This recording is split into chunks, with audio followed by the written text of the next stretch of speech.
It's time for the Wrestling Perspective podcast, the most misquoted podcast on all the internet. So please, guys, whatever I say, don't misquote me. I will try to learn to speak more clearly going forward. That right there is NDA Steel. What's up, my friend? Gentlemen, how are you? That's right. And hey, the traveling wonder is back. We thought we got rid of him. We thought he left to go to a whole new continent, but he is back. Lars Frederiksen. Yes, I was on a whole new continent, but remember, Dennis, I will always be here. That's right. You missed a lot. Ace was misquoted. Oh, what the heck? I did the same. I didn't get hard. Look at you. You're like a fucking. Maybe it's something like in my thing. I don't know. You're like strawberry shortcake or something. Like, you know. I'm just I'm obviously the chosen one on this podcast. Balloons and hearts. Oh my gosh. I feel the love on this podcast, fellas. Normally this week we would be doing a show review, but we decided to push it back a week because Lars was out of town and his trips. He doesn't watch any wrestling on his trips apparently. So it's hard because number one, I'm in England, right, and they don't have like Hulu, and the show times of the pro wrestling are on different channels. And if I'm in a hotel, which I am, I might not get Sky Sports or whatever is showing the thing. And then YouTube, like they'll block certain content. So I can't do my studying. If you weren't in a hotel, would you be in a hostel or something? Like, I mean, what do you mean? If I'm not in a hotel? I could be staying with friends. Oh, okay. Okay. You have friends? No, but if I did, I would be staying with friends. How appropriate for Valentine's Day. What it is. He's like a WWE superstar coming out to the big graphics overhead now. He's got his own stuff. Look at this. He's going to have pyro coming off next time we introduce him. Well, Sean Ross Sapp gives me a production budget. For this. Wow. His company misquotes you guys, but he gives me a production budget.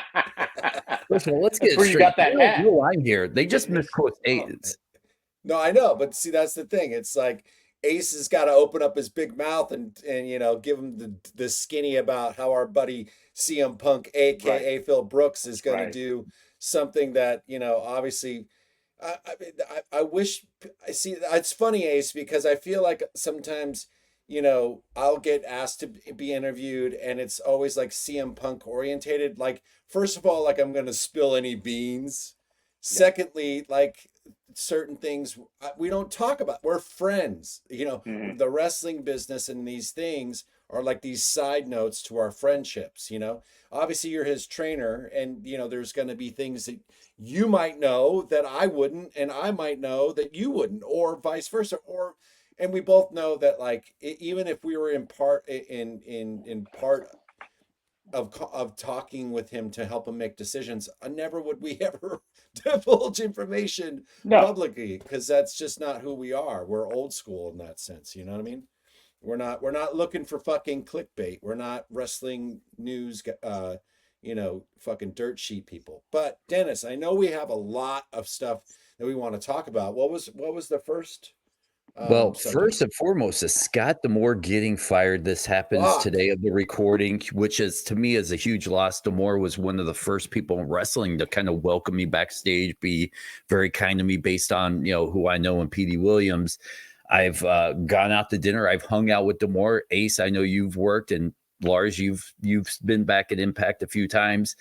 For me, TNA, Dennis. TNA. Well, you were there when it's Impact. Yeah, that's true. But we're just referring to it. TNA. For me, personally, and listen, I don't know Lou. I know you guys know Lou, and Lou has moved up the ladder. So I don't know if Lou is good or bad for business. I can't speak on this. But for what I've seen D'Amore do for that company, I think Jordan Grace, or I don't want to misquote the wrestler, but someone basically said, hey, D'Amore basically broke Impact down to its studs, brought it back up with a limited budget. He should be credited for finding some of these small guys that he turned into superstars. People have re-signed in that company because of him.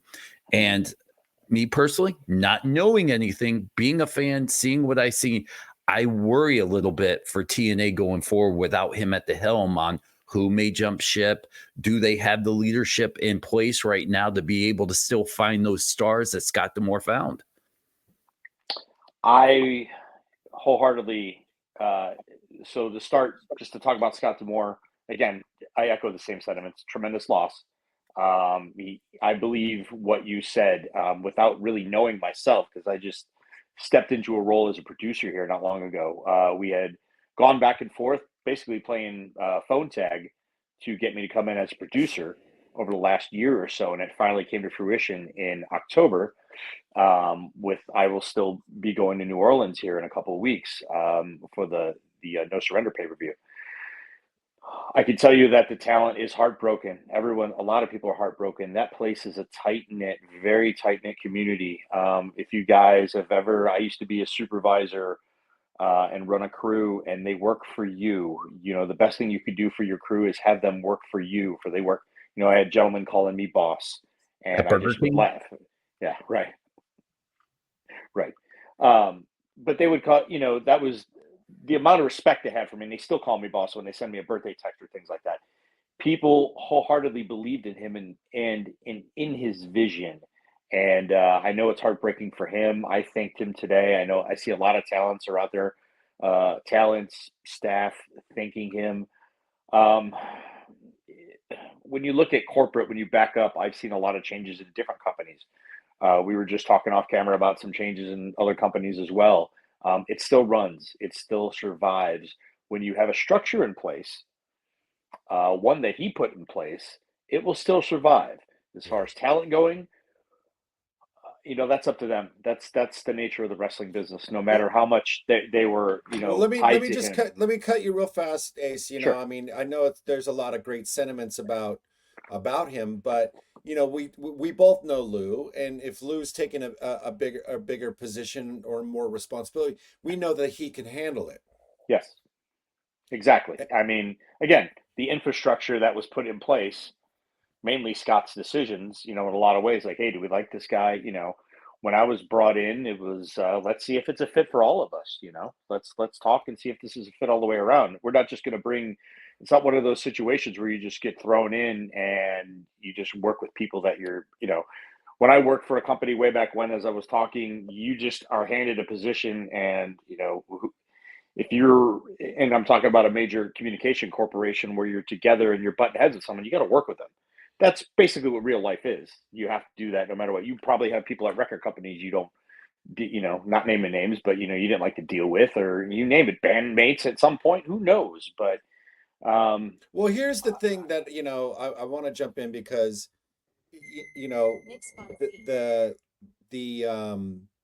thing that strikes me the most is we've had Scott D'Amore on this show and we've talked about him.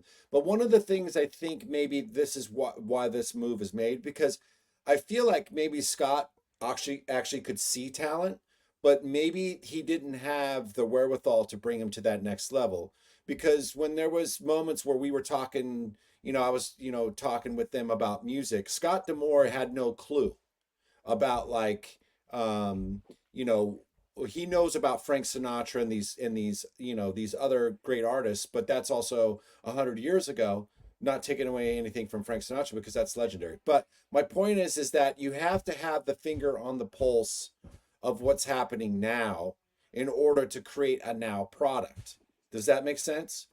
Absolutely. And so maybe the move is because there's more money for production. Maybe there's more. It's for newer ideas. Not that saying that Scott couldn't do that, but I mean, maybe was that a factor? And I'm not saying because I have some insight or anything, and I love Scott D'Amore. I think what he did with that company is incredible. It's one of my favorite wrestling companies to watch. But my point is does he have the now kind of vision that he needs in order to succeed? I mean, and Was the company making money? That's another thing we have to ask. The only thing I know in that realm is that show at the Palms in Vegas, the pay-per-view, did the best attendance and numbers it's done in 10 years. So Right. that fresh off of that. But as far as everything else goes, yeah, I'm not privy to that. Nor Because why opening the you change? books. Right. Well, you change leadership because you're not making money, and you've had this run, and you're still not getting in the black, so to speak. You're still in the red. That's kind of why I see this, and I feel like maybe it's a younger man's game when it comes to record labels. The way records are, or music. In my experience, the kids are getting so popular and selling out venues off of a TikTok click, a Yeah. clip. You know what I mean? So that's the way it's kind of moved in a lot of ways. And I feel like wrestling in a lot of the ways, and entertainment is the same way. So we don't watch episodic TV like we used to. We're now streaming. We're now doing these other things. Like, I mean, the WWE is going to fucking Netflix. Excuse my French. Maybe beep that out, Dennis, so we can get WWE talent on our show. But like, you know what I'm saying? It's like Mm-hmm. it's a whole different world. And maybe Scott D'Amore was too much in the he wasn't quite tapping into what needed to tap in as far as what these big wigs at these companies are saying. Like, no, we need influencers. We need these things now because like if you look at the WWE and even AEW in a lot of senses, they have these influencers. They have these people that have feet in different worlds. Does that make sense? Mm-hmm. Like take Well, Swerve of course. Strickland. He's Yeah. he's an artist too, you know what I mean? Mm-hmm. And who's also been a guest on the show. So it's like maybe that's what Dennis, what are your thoughts about it? Well, I am actually going to take over interview here and ask you both a question that I don't know. And you guys know me very well. And this is a legit question. Give me your scouting report on Lou. What for anyone that loves Impact and may have heard the name Lou, but doesn't really know anything about Lou, like me, what can you guys tell me about Lou? Maybe what you may think his leadership may be, or what different direction your opinions, and don't misquote them, would be. Well, I'll answer this first, and this is what I do know about Lou. Lou, I feel like sees the future. And part of the reason I will say that is because of my dealings with him, just on a personal level. Like he has produced and been a part of gigantic shows, Vegas shows. So I think he understands what needs to happen. So I think he'll be able to take that to another level. I really think that if for those who don't know, Lou was signed Guy Dudley. Um, I just think that he's got a pulse and he's got kids and he probably sees, I mean, because that's the thing, it's really important these days, and my kids have helped me see a lot of these things that I necessarily wouldn't have seen because they're teenagers, right? So now I'm getting to exposed to a whole different way they're consuming things, and that definitely influences decisions I make artistically in a lot of ways, not in every way. I'm still always going to be doing this a certain way, but I'm going to take elements and maybe add them to what I'm doing now. Ace. As you said, Lou D'Angeli, signed Guy Dudley from ECW days, but helped a lot back with ECW, as everyone did in ECW behind the scenes. You hear the stories about Bubba Ray, Dreamer, a lot of them having, wearing many hats behind the scenes. Lou is a marketing whiz, Cirque du Soleil under his belt, worked with World Wrestling Entertainment at one point, came into Anthem, and then actually he works for Anthem itself with Invicta Fights as well, not just TNA. But 100% agree, he's got the finger on the pulse. It's something I never did consider before, is that having kids and having, there's so many things out there, and I look like this is, I'm 51 now. I don't know what the hell, the Grammys are on the other end. I used to watch award shows all the time because I loved it. I still like some pop music, so you guys could crucify me someday. We will.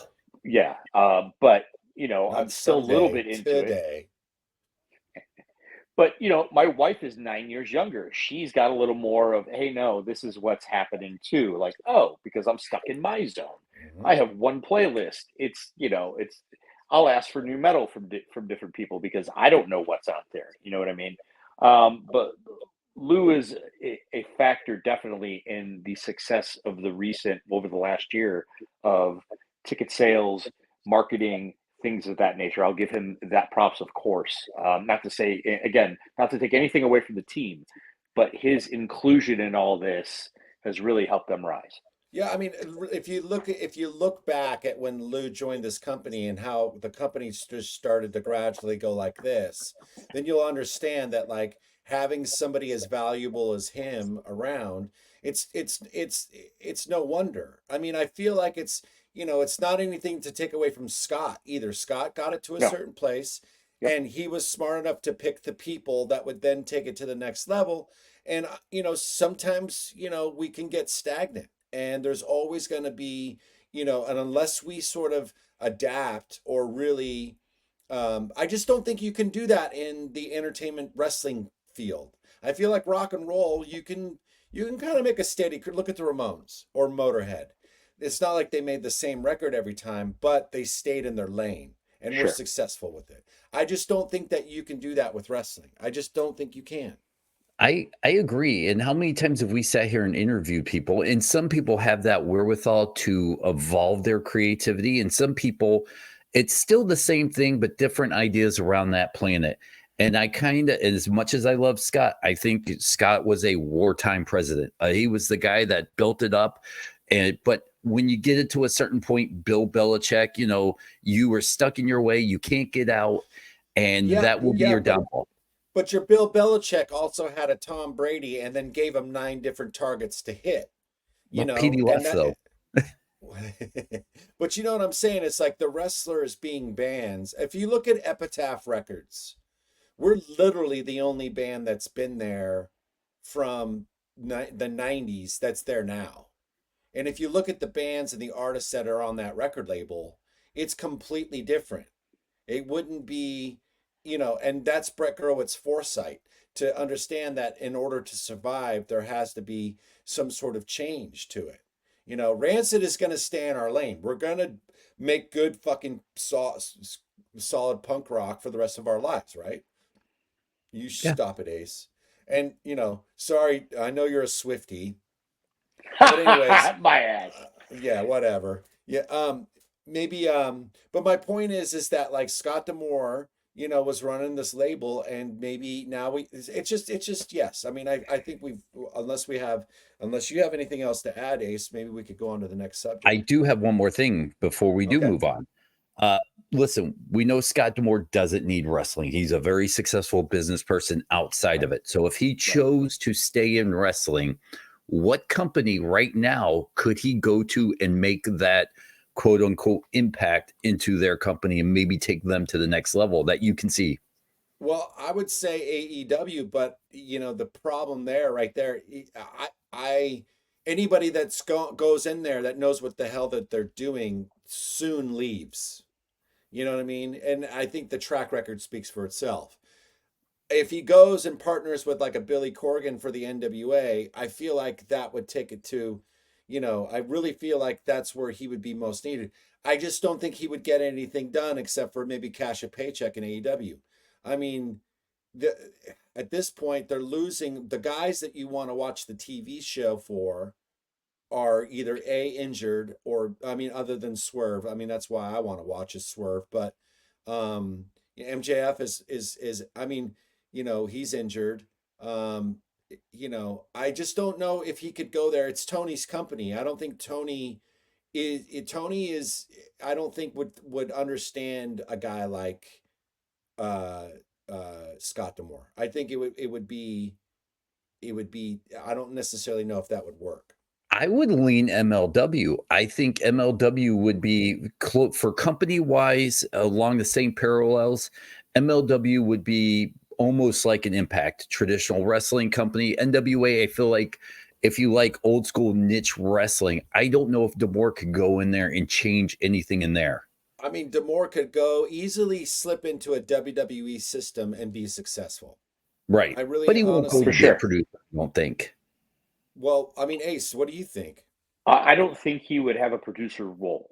I mean, that's always possible. I think he'd be utilized in different things. I think he'd You be think, by the way, useful. he didn't tell you, right? I just want to Right. make this clear. I He think, thinks. So Scott D'Amore would be on commentary? right. Scott D'Amore is being hired for commentary next week. From WWE alongside Right. CM Punk. Yes, alongside CM Punk, Wow. and they are resurrecting Bobby the Brain Heenan as well. To be the You greatest heard team it here. you've ever seen. Then And Mike Jesse Tenay is the- coming in, the professor Right, as well. and All of them. Jesse the Body Ventura is going to AEW on Yes, brother. commentary. Yes, Yeah, brother. wow. Yeah, with You're Tony breaking Schiavone, so much which news. I mean, I actually if, did you- like if it's Schiavone and Jesse. if it's breaking news about commentators in professional wrestling, listen to the number one breaker of news of commentators of professional wrestling, number one, Ace Steel. That's Who's right. always I got it off for by you. one word. If. If. Right. Right. I think Scott. I do think Scott would be more valuable in like an NXT system. They have a lot of people in place for Endeavor, and we've seen they've done the cuts across the board because you can't have two people for the same job. So they've melded a lot of things, molded they've meshed a lot together, which unfortunately is what happens when companies merge. But I think he would be better served in an NXT system, especially with the change coming up. In 2025. Correct, Mundo. They're going to the CW. Mhm. So I think they're not. I thought they might be going sooner. Is that? I don't know. I don't know. I I'm may not have quite sure. my date wrong, but Yeah. I thought they were Yeah, but- going next year. Well, you heard Yeah, it here maybe so. first. Ace still says they're leaving in 2025. I click I'm on the sorry. internet and I forget. I forgot if I left the microwave on. Good old It's beeping clickbait right now. Steel. Yeah. Clickbait. Oh, that sounds weird. I Let's know, it does. That'll get misconstrued real fast. Let's move on. And I don't know if Please. any of us are country music fans. I'm not, but Toby Keith passed away the other day at 62. And the only reason why I'm bringing this up is because Toby Keith was a wrestling fan. If you remember 2010, I believe, he was on an episode of Raw. He did something with Sheamus and Santino Marella and maybe the Bella Twins, if I remember correctly. Then he was part of TNA for a short time. I believe he was part of their very first pay-per-view broadcast. Showed up, did something with Scott Hall a week later, and maybe one or two more shows up after that. And I don't know if you guys remember this, but how many wrestling fans that were musicians do you remember going on a show and kind of making, I wouldn't say Toby made an impact, but when you see a Toby Keith on TV, you go, oh, wow, I didn't know he was a wrestling fan or anything. Like Dimitri Young is one of those guys where whether you remember or not, he was actually the very first guest on Edge's talk show when he had his in-ring talk show. Dimitri, former co-host here. So I bring this up to say, what sports athlete artist showed up, did an episode or two, maybe even a wrestling match that was your all-time favorite? I love Ozzy Osbourne in WrestleMania 2. He didn't have anything to do but show up, and I'm like, what is Ozzy doing here? And mind you, think of WrestleMania 2, that was what, 86? I didn't know who Ozzy was. I was too young to really understand. I knew he was a musician, but as I go through the years and get more into rock music and metal, I realized, what the hell? Ozzy was there. Like, genius. I mean, and then, now you're pulling it back to Cyndi Lauper being there, which the rock and wrestling boom, like that was another genius move that was done to elevate pro wrestling, which, set it off. Just, the world's, everything just lined up perfectly with the heels, the babies, yada, yada, yada. As far as going years later, it may be kind of forgotten. And Lars, you could tell me from your perspective how much this was the sheets. The Misfits ended up wrestling for WCW. Jerry Only was wrestling. And so did I the only know this Insane through- Clown Posse, and Master Yes. P was there Yes. too. So, Yeah. I mean, there's been a load of but I also feel like bringing the celebrity. I mean, put it this way: the celebrity element killed the WCW. Indeed. With making a celebrity a heavyweight champion. But that's then again Vince Russo's idea, and he sort of like, put his nail in his own coffin. But Mike Tyson will always be the most legitimate celebrity guest that you could ever bring into. I mean, that was shades of Muhammad Ali. I mean, that was being done in obviously earlier than that. So, the foresight of bringing in like a legit boxer into the deal. I mean, we've seen what Bob Sapp did in Japan. I mean, that was huge, right? So, I mean, I feel like adding the celebrities in there, when I think they work is when they have some athletic ability. Lawrence Taylor with Bam Bam Bigelow, I don't know. I really wish. I mean, Bam Bam obviously was one hell of a worker for making Lawrence Taylor. I think that's an underrated match, but yes, credit to Bam Bam for that. I think that's underrated. But that's all Bam Bam. That's Bam Bam hand holding. But then you get a guy like Snoop Dogg when Shane McMahon at WrestleMania sees something happening and calls an audible and drops an elbow or whatever. Right. So, there's a lot of things, but you don't want Snoop Dogg to jump off your top rope, obviously, but because that was horrendous. But I mean, I feel like there's a lot of celebrities that have made impacts, but the more believable ones have always been like professional athletes or something that's similar. Toby Keith, your original thing, you never want to see. I don't. You never want to see. First of all, a wrestling fan is a wrestling fan, no matter what genre, what it is. We're always going to have something in common, no matter what other thing that they're into, whatever it is. There's always something in common. And when we lose somebody like a Toby Keith in the world of music, I feel like the world of music hurts. I'm not a fan. I don't really, I could barely probably pick him out of a lineup. But as a musician, you always got to pay respect.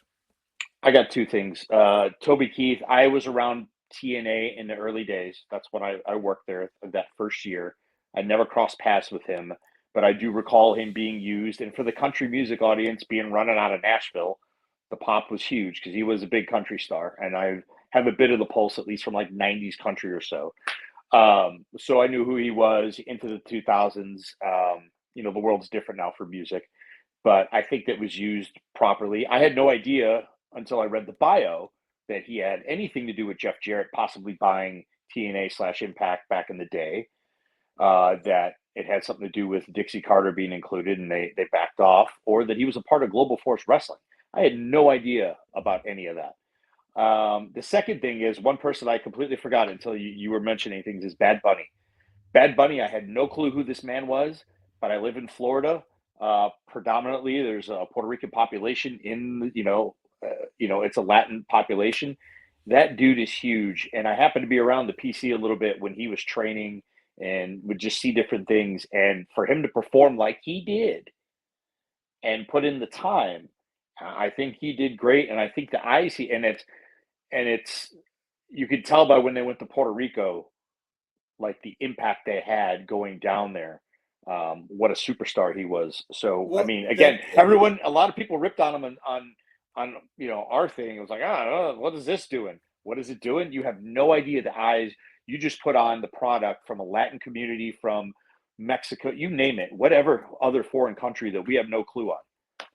Well, we're talking about, I mean, another guy we can also mention is Logan Paul. I mean, he's a natural. I didn't know who he was other than through my kids, but that's the thing. I learned about this guy through my kids and started to understand what YouTube was doing to the youth of America. Oh yeah, and how it was influencing.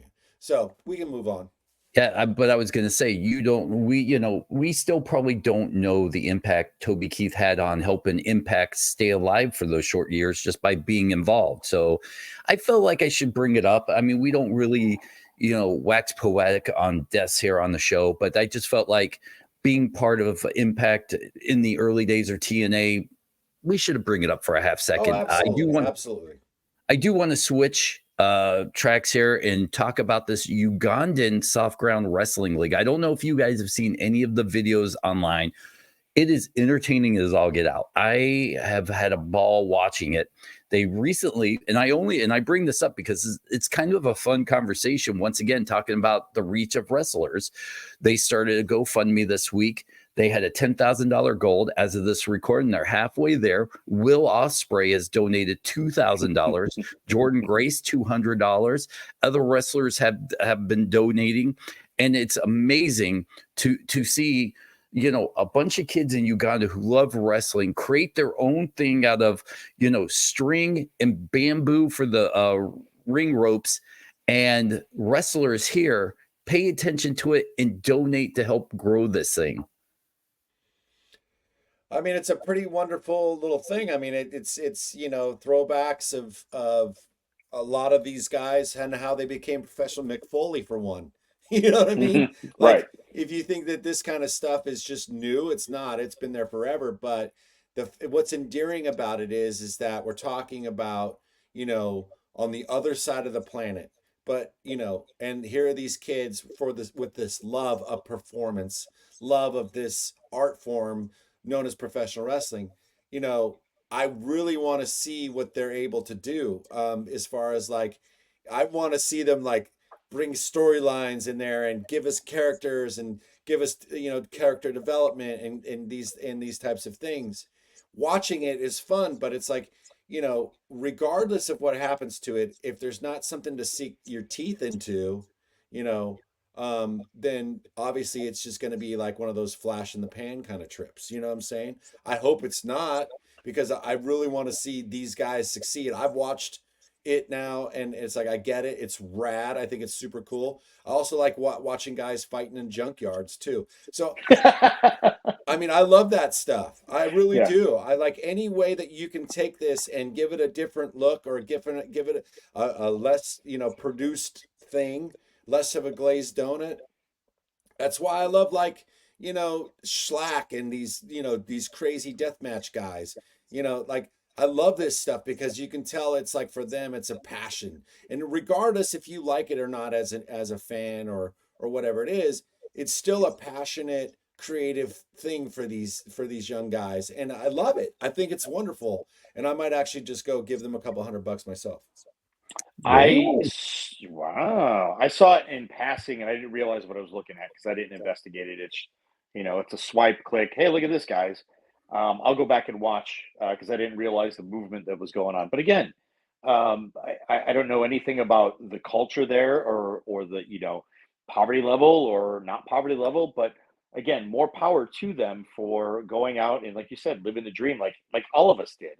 If you did this, if you'd be hard pressed unless you were an athlete brought into this business that you didn't as a kid play in your backyard, do suplexes in the pool, that type. I just watched. I did for noise. I put in the background remembering Dusty Rhodes on the network where they were just kind of, you know, remembering him. Jerry Lawler was basically recapping the DVD he had, but Dusty talked about putting on shows when he was a kid in his backyard with garden hose. And I don't know why I missed that. I turned and looked. I'm like, I don't recall hearing that. Um, it's where we all kind of started in some way, shape, or form, and until you find a way to buy a ring or buy training or how that goes. More power to them. You know, hey, I'll offer training to them if they want to bring me over. Oh, corporate chill. Great. I will Is that say corporate? this. I love Kamala. Scott D'Amore would be a great guy to hire. Did you just break news? Scott D'Amore signed with Soft Ground Wrestling? Well, I heard that he's doing commentary. Yes. Him and But Jesse Ventura. CM Punk might be the world's most famous backyard wrestler, right, guys? Well, you He know is. what? He is. I've said that So, before. and who knows what this breeds, you know, and maybe 5, 6, 7 years from now with the right management, you know, you hear these stories of, you know, kids growing wrestling and someone steals the money and they don't talk to people anymore. If this done right, we could see an influx of Ugandan wrestlers in WWE, Impact, and AEW in 5 to 10 years from now. Do we get Kamala again? Well, Kamala rest in Jr. peace. Rest in peace. You know, I was the best as kimchi since the original kimchi. Did you know that story? He told me No. that. I was kimchi twice actually. Wow. Tell it. Well, you can't just say that and not say anything else. I was there twice. Whatever. So whatever. Do you want to know? Yes. Okay. So okay. Not with that stupid fucking hat on. Go ahead. Sorry, bleep me, Dennis. Beep. Yeah, we ain't getting anyone on the show. I've been watching my tongue left and right, and you're fucking flying, flarging everywhere there. Bill Finally, Cosby. I'm trying. you've been I'm keeping your trying. tongue in your mouth. I'm trying. So, work a couple of shows for Dave Marquez in around Newark, New Jersey. He would remember that this is actually on film somewhere. It's on YouTube. And the first night's a sold show to the city of Newark. Crowds everywhere. I mean, it's a great show. I get to work the original Midnight Express, neither here nor there. The next night is just a local show put on just to give the boys some work and a little payday. So there's not a lot of people there. It's a traditional indie show. Might have been a couple of 150 to 200 people, right? But all the same guys, minus, say, X-Pac was on it. Rock and Roll Express versus Midnight is on the undercard. They work, they go home. Earlier in the day, I'm picked up from the hotel, go to Subway, we're eating food, and we stand there, and Kamala is on the show. And I look over as we're in line at Subway, and I look at Dave Marquez and other people running the show, and I say, "Who's doing kimchi tonight?" And they're like, "Oh, I don't know." I go, and they're like, "Do you want to be kimchi?" I said, "Yes, I do." So I wrestled the great John Walters, Boston area guy, great worker, Ring of Honor, pure champion, Unfortunate, and we have a fun match. I found that too out there in the world. But I run back, shake his hand, thanks, brother. Like I didn't talk about the match at all. No disrespect to him, but because of the respect given to Kamala. I run, grab the suit, and put on the safari outfit, and I go to Kamala, and it's Kamala against the Ring of Honor for the Ring of Honor heavyweight title, Bryan Danielson. Wow. So I lead Kamala out, complete with authentic frontier gibberish out of my mouth, speaking Ugandan to Kamala. Even on the mic, was like, "Oh," like I just made up some shit, and it's just this crazy match. It ends up that Kamala said, "Well, if Mr. Marquez, if Mr. Bryan isn't going to put me over, then I can't put him over." So they end up having like a big brawl to DQ. All this stuff, all kinds of shenanigans go on. We get to the back. I come up to him and I said, "Sir, was everything okay?" And he said, "You are the bestest kimchi since the original kimchi." And I said, "Thank you, Mr. Kamala." To which I was rebooked in Ring of Honor years later, the same year as WrestleMania 25 in Houston. Adam Pearce booked me to be Kamala's kimchi one more time. So Sick. I am the bestest kimchi. And it was heard. Dave Marquez heard it. "You are the bestest kimchi since the original kimchi." Oh, there you go. He says that to everybody, by the way. Yeah. Probably does, but I don't give a shit. And finally, to wrap up this podcast, I'm sure we'll have some banter at the end here. I want to talk about the Brian Pillman stuff. It is awesome to see the name go back to the family finally. Apparently, and this comes from his family on Twitter. Brittany Pillman Evans, the daughter of Brian. "I never thought I'd see this day, but after 27 years, my siblings and I finally own the rights to our father's legacy." She wrote, "I just want to say thank you to all the fans for keeping my father's name alive. And because of all you, and the thanks to WWE for making this happen. Stay tuned for new merch coming." Dude, I'm excited for some Brian Pillman merchandise. That's cool. That's a very cool thing. He had a very, and I dare say, short career. Like, what an impactful career.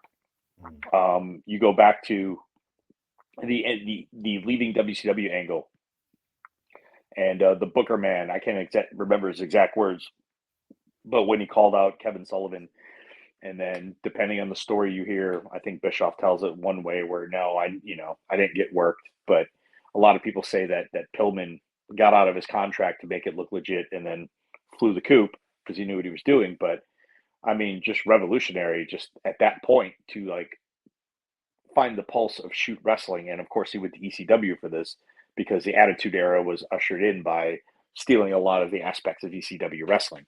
So what an impact all of this had.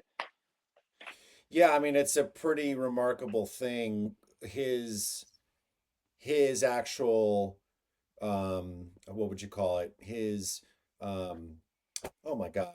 What's the word I'm looking for? Uh, Progression? no. His body of work. How about that? Yeah. If you think about like Ace, what you were saying, it was a very short time. It was almost a blip in a lot of ways for wrestling, you know. But the impact that he made, the amount of controversy, the amount of things that he did, the amount of cycle he played the game so well that people are still talking about if what he did was a work or a shoot, you Mm-hmm. know? And it's only the greats that you can really talk about that about. I mean, if you think about it, there's these little time capsules in professional wrestling where there were certain people at a time that didn't know if this was real or if this was scripted. Those are the best performers. I think we're getting a Yes. lot of that these days. Um, it's obviously on WWE TV, but and no, you know, that's where I'm seeing the most of it, where it's actually you actually believe that it's a real passionate, intimate, emotional journey for this human being, and that's what this business is about. It's about, you know, connecting with somebody.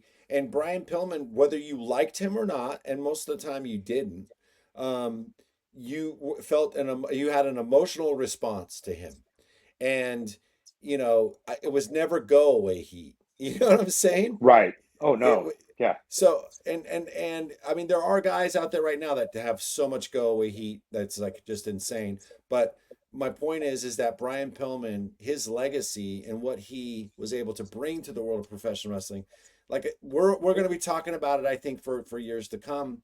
And I'm happy that it goes back to his family because you know that's the one thing that I've always, you know, sort of not liked about professional wrestling is like to own these characters and to own these gimmicks. I understand all that, but it reminds me of the old school record labels giving people Cadillacs for records. And you know you know when you're part of a of something like a character, it's you who's built that character. It might have the character might have been somebody's idea, but it's ordered to that it's up to that individual to make that character successful. He should own a part of that because if you think about it, it's like a house. It's like you get equity, right? And with wrestling or with a song, it starts at zero. Okay? It comes with an idea. And then all the equity that you build, right? Somebody needs to, you know, I think that the person who creates the idea obviously should get part of that equity, but it's when it boils right down to it, it's the person that is selling you that idea, and they should be the majority shareholder of that equity. You know, it's just it makes perfect sense. It's why, you know, it's like Nick, whatever. It's I could lose myself in this, but I I'm will say happy for his this. family. He probably wasn't the first, but at that age when I was watching WCW, I grew up on it. I loved it. He might have been, for me growing up, the guy that revolutionized going from blonde-haired baby face Cincinnati Bengal flying crossbody to Psycho. And there may be guys, and you'll probably chime in when I ask this question, but for me, there were two guys that had the wild eyes that just you got lost in the psychoness of the wild eyes, and Pillman was one, and the other one I'd say WrestleMania 13, Kim Shamrock versus The Rock for the Intercontinental Championship, where he snaps and starts suplexing all the refs, and he just had these wild eyes, and you know for you guys, when you think of a Brian Pillman-esque psycho character doing it best, who did that character best at that time? I'm looking at a photo of a different version of what you're saying, but in a monster. I'm looking at Bruiser Brody for that. What you're talking about is the crazy eyes and the man that looks like he's a maniac. Um, that's who I'm looking at for that. Pillman and Brody had a promo as well. He had a different, you know, he was more soft spoken, like a higher voice, but he was very intelligent. That's why they called him the intelligent monster. But Pillman, to me, I see that with what you're saying for sure. Like he morphed into that person, but the white meat baby face, shall I say, into a heel. And when he became a heel, the Hollywood Blondes, like they were a tag team when I was starting to wrestle that I gravitated to. And I still love old school Steve Austin. Those are, stunning Steve Austin those days. Huge Hollywood Blondes fan, like the psychology in their matches with Steamboat and Douglas. And the way he morphed back into a babyface, but then into this ultimate heel that played off a new version of the Four Horsemen and then changed into everything else. Yeah, just the transition. It was really kind of seamless. If you watch those years, he just morphed into that person. And Nord the Barbarian is my guy. Who's a Brody, like a Brody guy, yeah. Nord the Barbarian. I mean, there's a lot of crazy. Like again, I'm looking right at Bruiser Brody, but like those crazy eyes and those wild eyes and the blurring the lines. And you said it yourself, Lars. Suspending disbelief, and that's what I always teach anyway in wrestling. Like when you watch a movie, you don't want to see the holes in the work or the fighting. I say the same about the pro wrestling that you're putting on in front of people, but it's more than just the performance art. It's the feeling it's bringing people into this and getting them to come out of their seats for a promo because they care. Now they care about Drew McIntyre. He's got a whole new lease on this character. And they hate him when he comes out. Dominic Mysterio, they hate him. Doesn't matter what he does in the ring almost anymore. They just cannot stand him. The suspending of disbelief when Pillman walked out and said he was going to take a leak in the middle of the ECW ring. Like for their crowd, like that's pretty harsh. That's not hitting mainstream Saturday Night's Main Event, but he knew how to work he knew his audience. He learned his audience when he went to WWF. They call it Pillmanizing the ankle. That's when you fold the chair a certain way and crush the ankle. It's called Pillmanizing now. That's what everyone calls it. So, I mean, there's just so many, even though that was done to him, it was still like a great innovation, just the innovative things again that he did in such a short time. Amazing. Yeah, I'm trying to think about. I'm sorry. I was going to say good for Lexus King. Good for his son that he's around this. He gets to, though he's not, they're not burdening. I see why they don't burden him with the name that he's Brian Pillman Jr. They haven't strayed from acknowledging it, but at least they didn't do to him. They didn't make him Michael McGillicuddy or Curtis Axel. Hard name to live up to with the name Hennig, but it's two different things. Yeah, I mean AEW dropped the ball in a massive way on him. I mean, that could have been money, but they missed. Once again, I feel like they missed the boat on him, and so I'm happy for his situation now. And I think it's only befitting. I feel like it came full circle for him, and I'm glad to see that he's at a place where he's going to be nurtured a lot. As far as like the scary-eyed baby face, or to turn that way, I mean, I always loved when Macho Man did it. Like it was believable for me to watch him do it, And I feel like he was the precursor to that. I believe if we never saw Macho with that kind of manic thing happening, where he would just kind of get up on the rope and just double fist or whatever, like I don't think we would have believed in Pillman so much.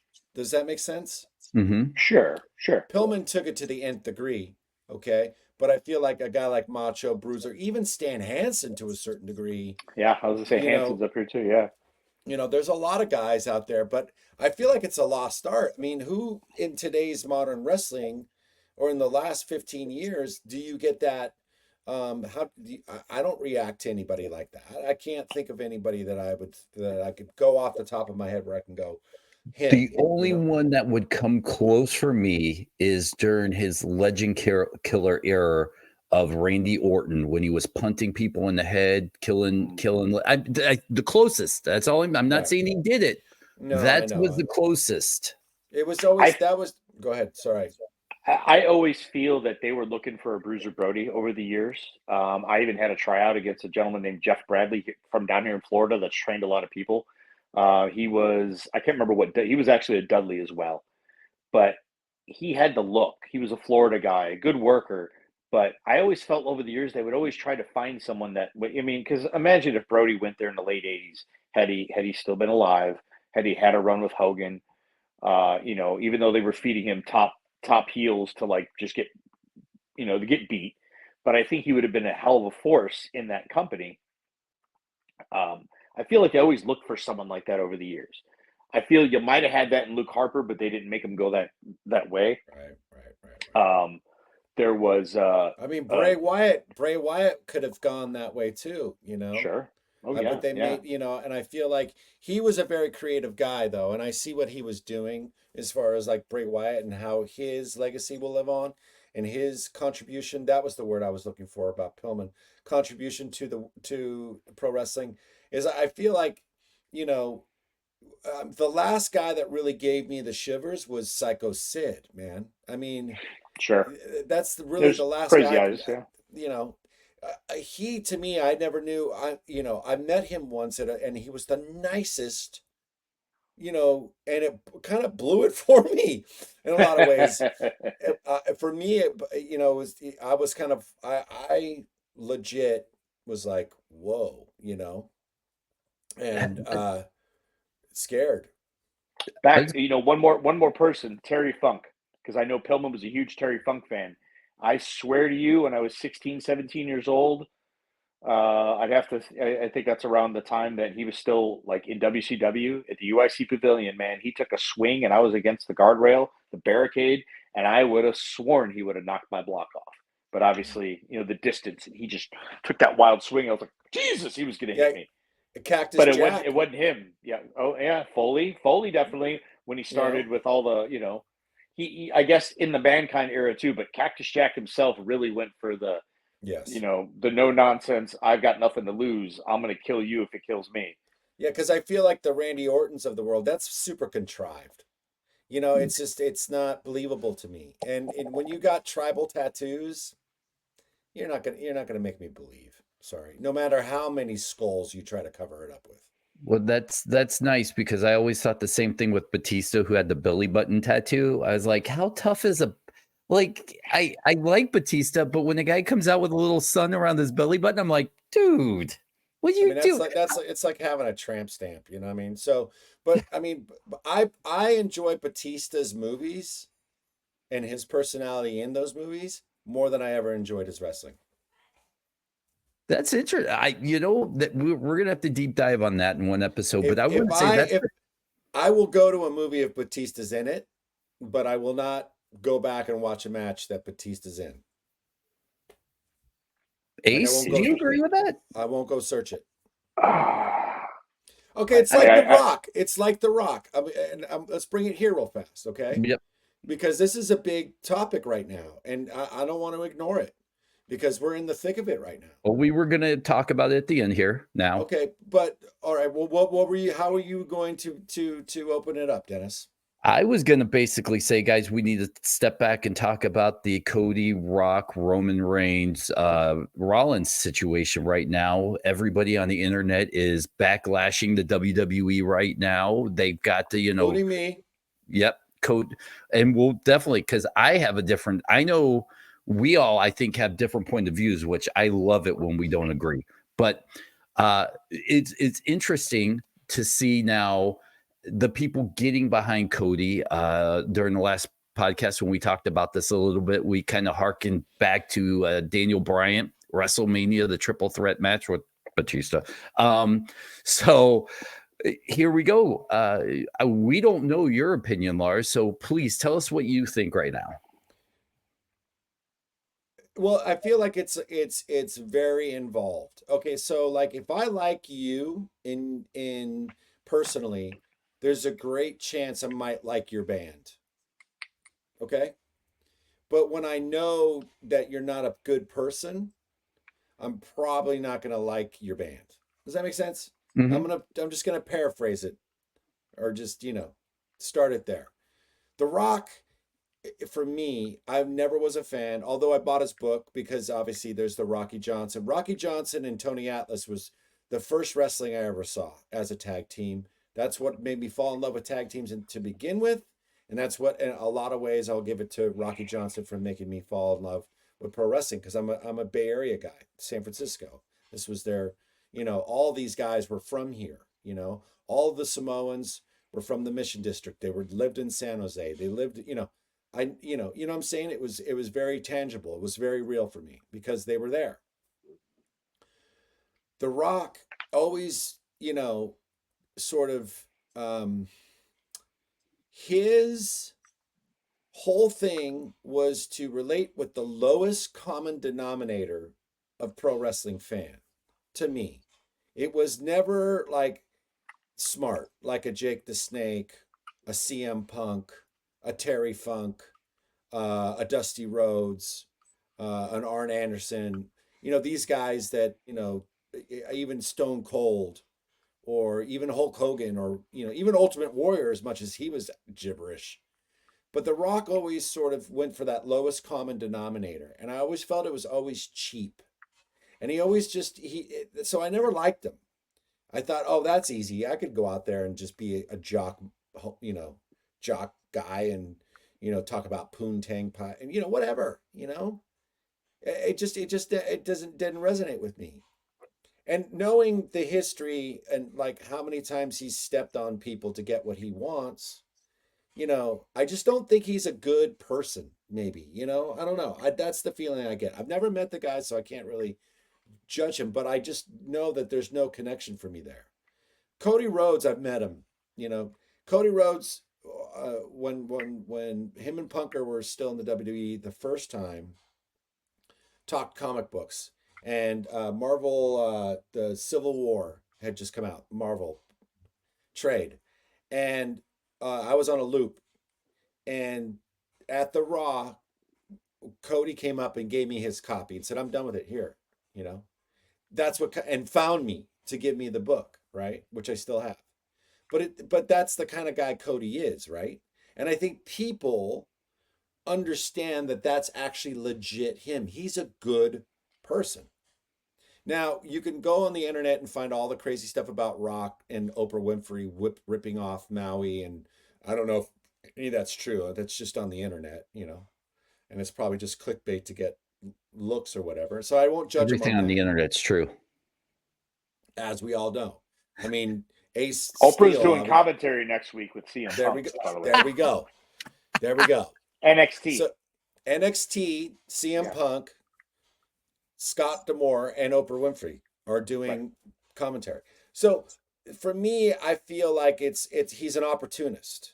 And I think as a wrestler, you have to be that. But I feel like Cody loves this thing more than The Rock ever did, you know, in a lot of ways. And I think that just the homogenization of him, and obviously you hear things, you know what I mean? I don't want to see that guy. He left. Like, it's okay. Just go on. Move on with your movie career. You've made your piles of money. Just go away. I want to see Cody Rhodes, who's in his 30s, finish his story. And I understand on a business sense, Rock and Roman, but was WrestleMania going to be any less successful? So that argument to me is not valid, because it's already sold a gazillion tickets for both nights. Sure. And you understand, it's not going to make it that much more successful. Would it put more eyes on it? Maybe from the it's kind of like, you know, how the Kansas City Chiefs, their PR, you know, with, you know, Taylor Swift, in the NFL with the PR with the Taylor Swift. They wanted to bring more eyes to this. I mean, it's a PR stunt. It's nothing more, nothing less.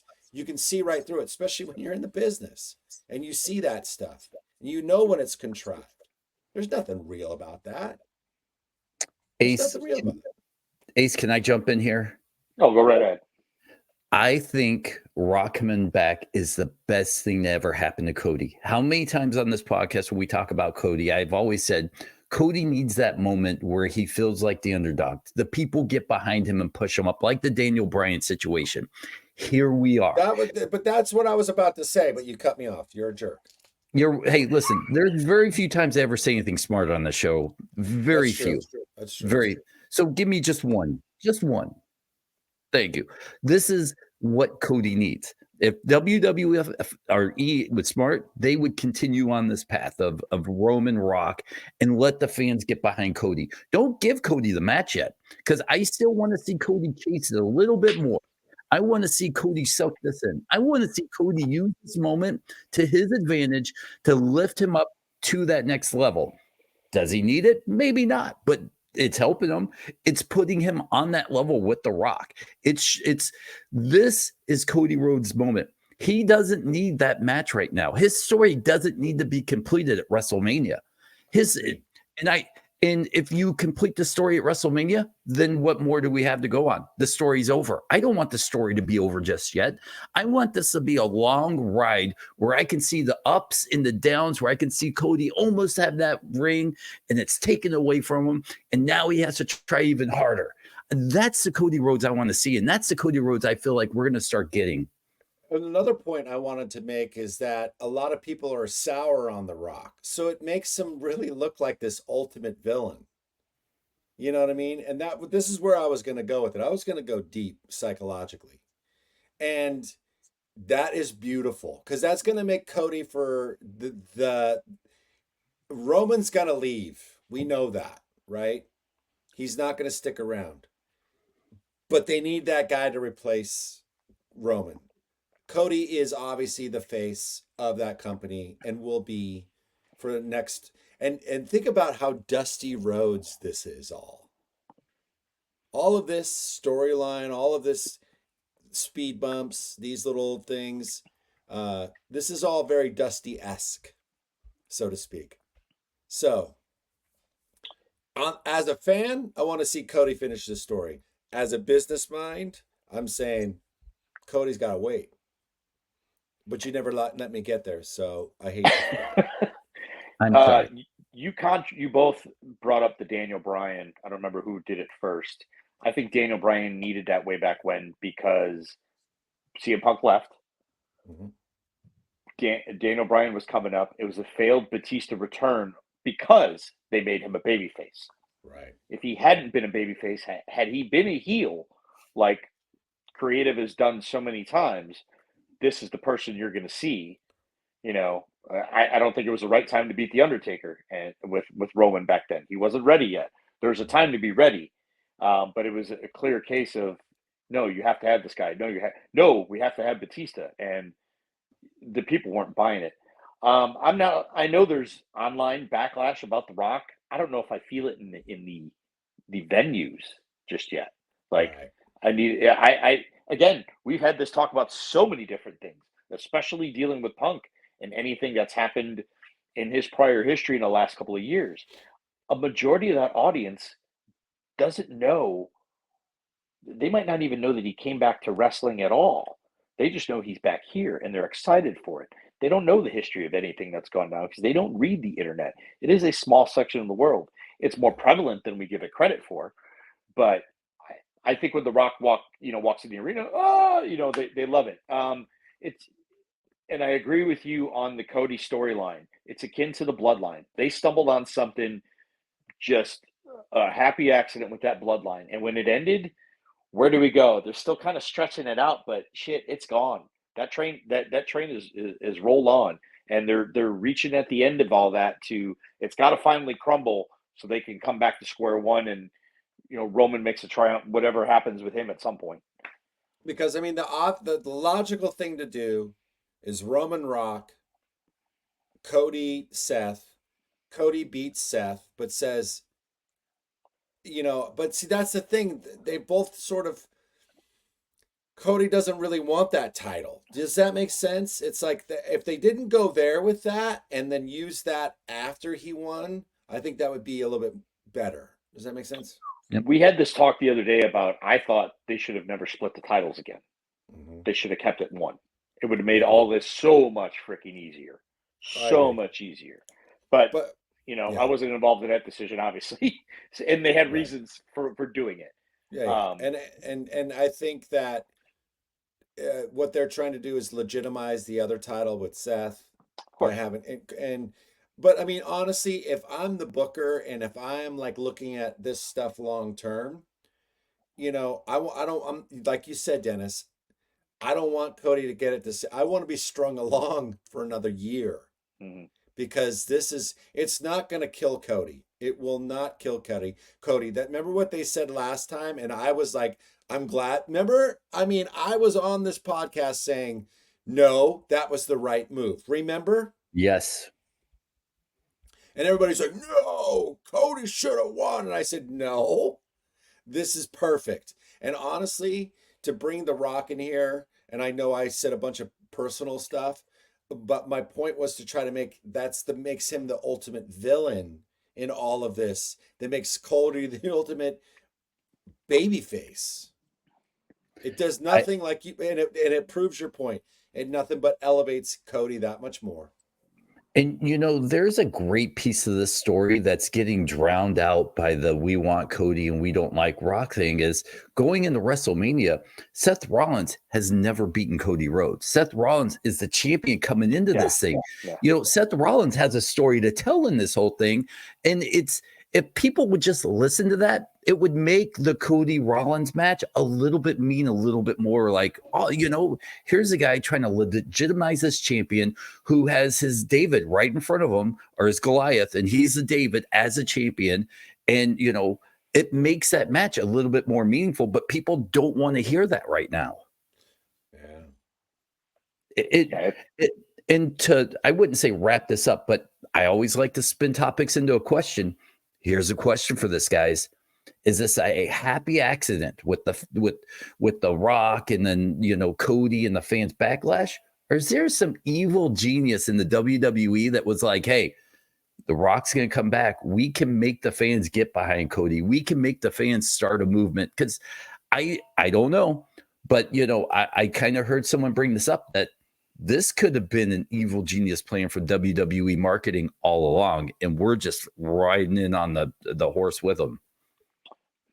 Well, the interesting thing to throw in the mix is CM Punk was not figured in if it was a master plan all along. So not only was he not figured in from the get-go, he pops in November of 2023. Boom, there's a change. So what do you do at WrestleMania? You've got a new story that you got to take care of, and you have a star unlike anyone else that you could bring in from anywhere. I don't care who you bring in, unless you got Austin to walk back in. Unless you got Austin to walk back in the door, no one is going to have this, even close to the impact. So having him come in, there's that monkey wrench. I do believe there could be some evil genius, once Punker went on the shelf. And okay, well, now what do we do with this puzzle?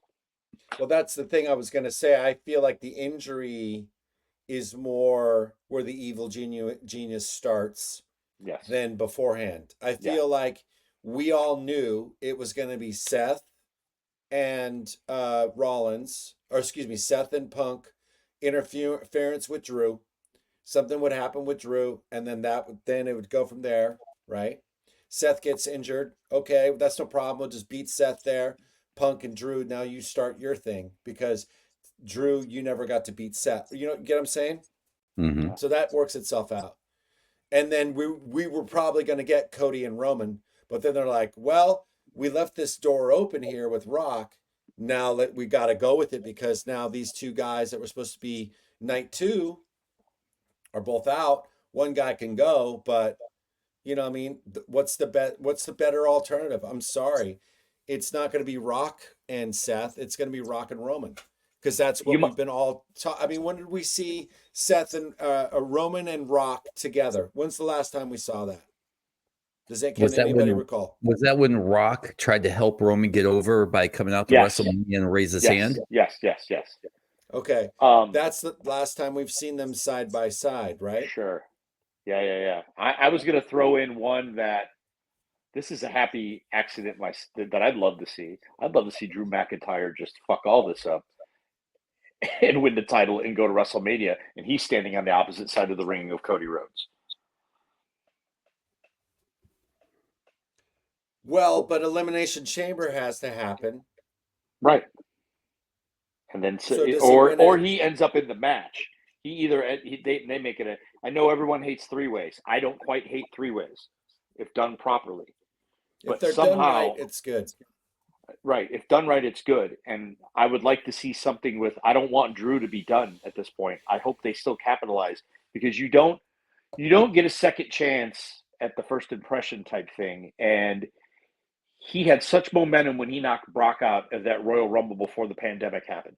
Holy shit, was he on fire. Like, that Rumble's a great one to watch. That was a well-booked Rumble. You know, the eliminations and that, you know, the everything with Brock, like Brock killing people and getting rid of them, and then he took them out. The momentum he had, pandemic came, basically cut his balls push off, cut his balls off there.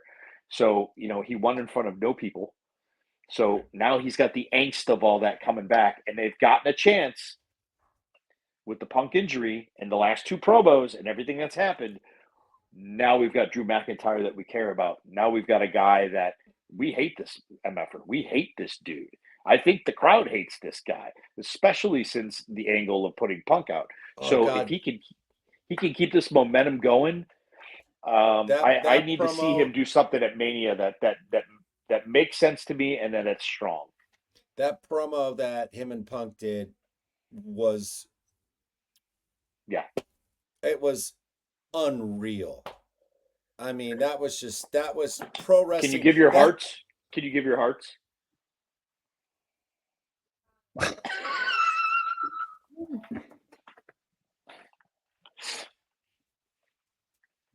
Nope. Let's wrap this up. I want to go eat. All right. So you missed it, Lars. At the end of the show now, we get to listen to Ace still put over his wrestling school that he has going on now. Oh, sick.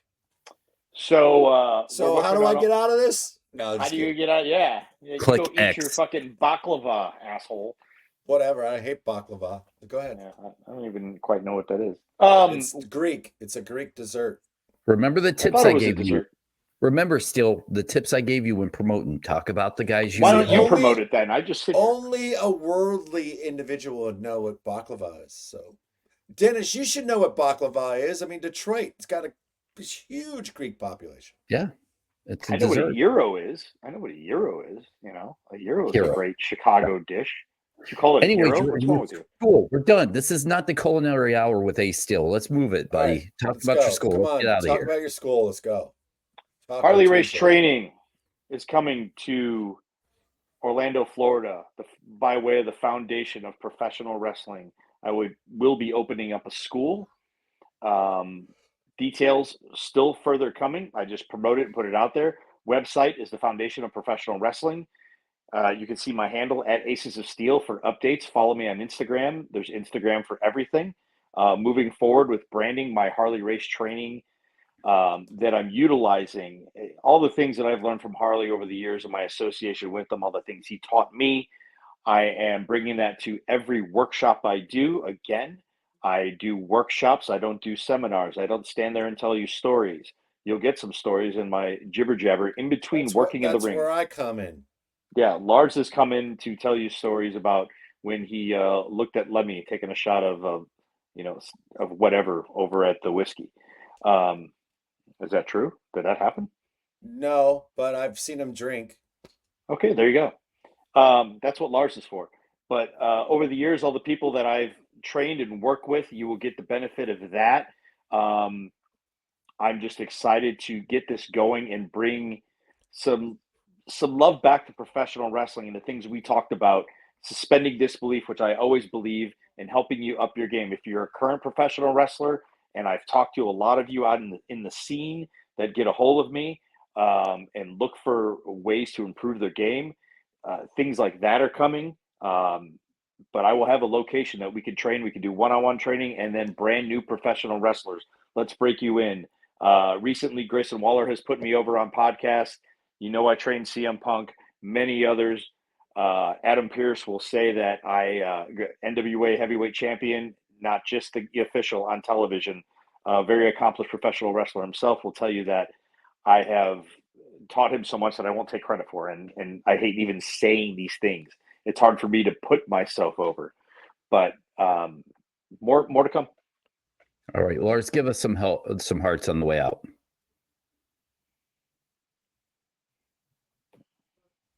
It's really.